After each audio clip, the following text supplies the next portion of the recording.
Show you how to fix the issue of high bounce rates, specifically within your Klaviyo account, but you can take some of these tips and apply it to other ESPs such as Mailchimp, Omnisend, anything like that as well. Bit of context, I run an email and SMS marketing agency. I've managed hundreds of clients and we've driven about $5.8 million in revenue through the use of email. So I am 100% qualified to talk about what I'm talking about today.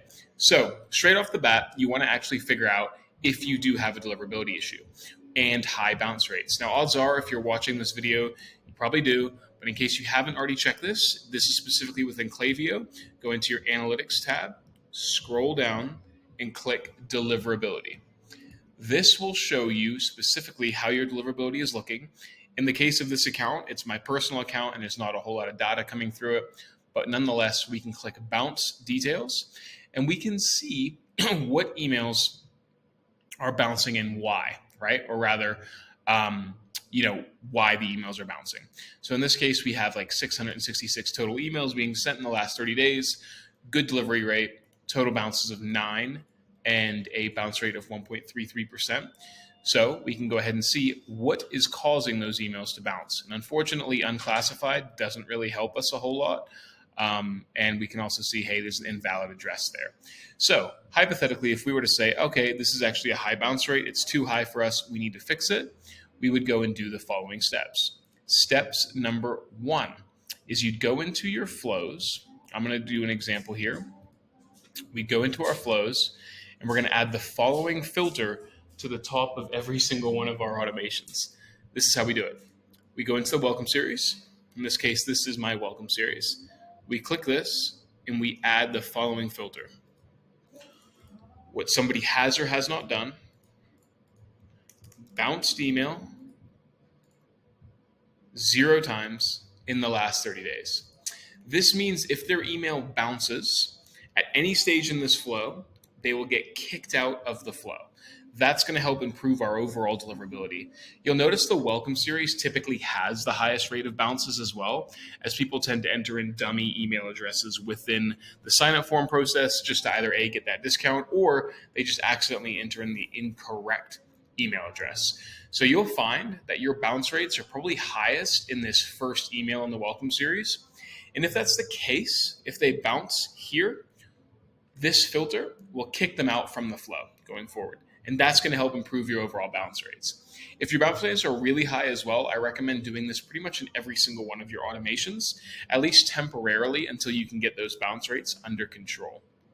A great way to figure out if you're like, hey, you don't want to apply it to every single flow, but you only want to apply the high bounce, this filter rather to flows that are getting high bounce rates, you do this. Go into your custom reports, create a new report by clicking Reports Library. Go Email Deliverability by Flow, create report, and then what you can do here is go Sent in the last 365 days, and then you can run this report. And what this report will show you is what flows are getting the highest bounce rates. And as you can see here, it's this one here, the one that I was just in. If you have a bunch of flows, in the case of this account, I only have 2, this will show you every single flow that's getting the highest bounce. And then you can just triage from there, right? So you can say, hey, I can see that 1, 2, 3, 4 flows are getting really high bounce rates. What I'm going to do is I'm going to apply the filters of bounced emails 0 times in the last 30 days specifically to the flows that are getting the highest bounce rates and not the other ones. That'll help be a little bit more targeted with where you're excluding people. So that's step number 1, adding the bounce filter to the flows. Step number 2 is to apply this strategy to your campaigns. So what we're going to do is we're going to create a new segment. And this segment is going to comprise of people who have bounced at least once in the last 30 days. So this is what we do. We call this, I'm going to call it IB because that's the name of my agency, inbox -- bounced at least once in the last 30 days. And we're going to title it, or rather put in brackets, exclude. This is what we're going to do. We're going to go what somebody has or has not done, bounced email at least once in the last 30 days. Then we're going to create this segment. As you can see here, while it loads, you notice just before there was only 4 people in the segment. Those are the profiles that bounced at least once in the last 30 days. Then, for our regular campaign strategy, we're going to take this segment and we're going to exclude them from our email marketing campaigns. That's going to help us essentially exclude any invalid emails or emails that are reporting bad metrics from our campaign strategy and lower the bounce rate for our email marketing campaigns. This is super important. I pretty much do this for every single client that I have. Highly, highly recommend you do this.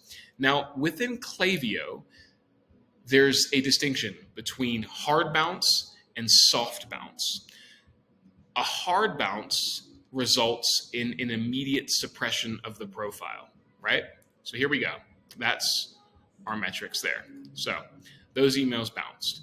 Now, a hard bounce, yeah, like I said, results in somebody getting suppressed. Within Klaviyo, the default, what qualifies a hard bounce is 7 consecutive soft bounces within Klaviyo. I think personally that's a little bit generous. So what I like to do is I like to create a segment of people whose emails have bounced at least 4 times overall time in the last really, it's if you do like the 30-day condition, like bounced 0 times in the last 30 days, it can kind of mess with this. But if you don't do bounced email at least 4 times overall time, that should be the segment that you start suppressing. And you can create an automation for that, right? You just go create a segment triggered automation. If somebody has, so you create a segment, I'll show you. Create a segment. Go IB bounced, let's just say IB dash bounced 4 times. And we go what somebody has or has not done. Bounced email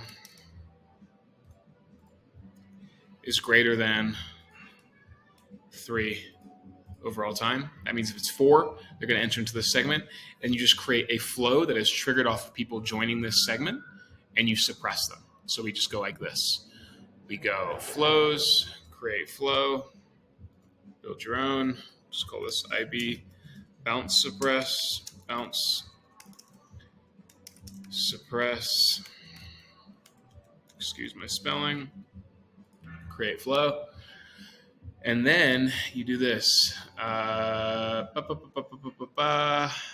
to list, or rather add it to segment, bounced 4 times, saves the moment they join this segment.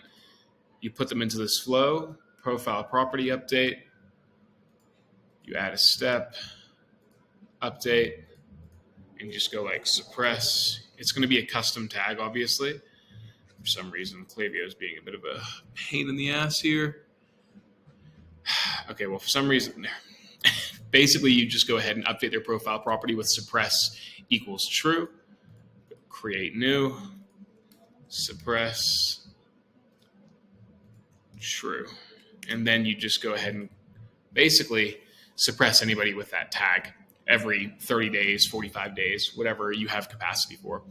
Finally, if you're still having high bounce rates, the final thing you want to do is find the list of people that people are being added to from your sign-up forms or at checkout. So more often than not, your sign-up forms, for example, if I go to my forms, I can see that my sign-up forms here are pointing to the IB --7 flows for $10, right? I know that people are being pointed to that list. And if that is resulting in high bounce rates, if I'm seeing a high bounce rate in my account, this is what I do. Go into my list and segments. I click IB --7. We go here, 7. Here's the list. Click the list, and then you go over to the settings tabs here, and you go consent, and you can change it from double opt-in to single opt-in. Nice and easy. Or rather, change it from single opt-in to double opt-in. Double opt-in is default. Basically, it just means that somebody has to confirm their email after having subscribed to your newsletter. Change it to double opt-in if you need, and that's going to improve the overall deliverability of your list and the emails that you're having, but it's going to decrease how many people are in that list. Cool, guys. So that's how I would go about improving my email marketing strategy by lowering the overall bounce rates, and those are the steps that I would take to lowering the bounce rate. If you have any questions, let me know in the comment section. I answer every single question that I get. And if you like this video, subscribe, smash the like button, all that stuff. Cool, guys. Thanks. Bye.